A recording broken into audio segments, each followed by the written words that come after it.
Hi అండి. మీలో ఎంతమందికి వంకాయ ఉల్లి కారం తెలుసో నాకు కింద కామెంట్ చేయండి. నేను వంకాయ తోటి వంకాయ టమాటో, వంకాయ ఫ్రై, గుత్తి వంకాయ చేశాను కానీ వంకాయ ఉల్లి కారం కూడా ఎప్పుడు చేయలేదు. ఫర్ ద ఫస్ట్ టైం చేస్తున్నాను. టేస్ట్ అయితే చాలా బాగా కుదిరింది. మరి ఎలా చేసుకోవాలో చూపిస్తాను పదండి. ముందుగా మనం ఇక్కడ లేత వంకాయలు 1/2 kg వరకు అయితే తీసుకున్నాను. 4 ముక్కల్లాగా కట్ చేసుకొని ఉప్పు వాటర్లో అయితే వేసుకోవాలి. ఇప్పుడు నేను మసాలా అయితే ప్రిపేర్ చేసుకుంటున్నానండి. మసాలా కోసము ఉల్లిపాయ, ఎల్లిపాయ, అల్లము, జీలకర్ర, ధనియాలు, ఉప్పు, కారం, పసుపు, చింతపండు తీసుకొని మిక్సీ పట్టేసుకోవాలి.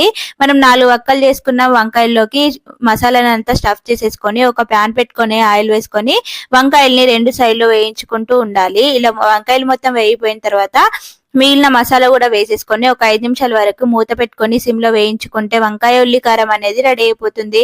ఈ విధంగా ట్రై చేసి ఎలా ఉందో నాకు కింద కామెంట్ చేయడం మాత్రం అసలు మర్చిపోకండి. నచ్చితే తప్పకుండా సబ్స్క్రైబ్ చేసుకొని లైక్ చేయడం మాత్రం అసలు మర్చిపోకండి. Thanks for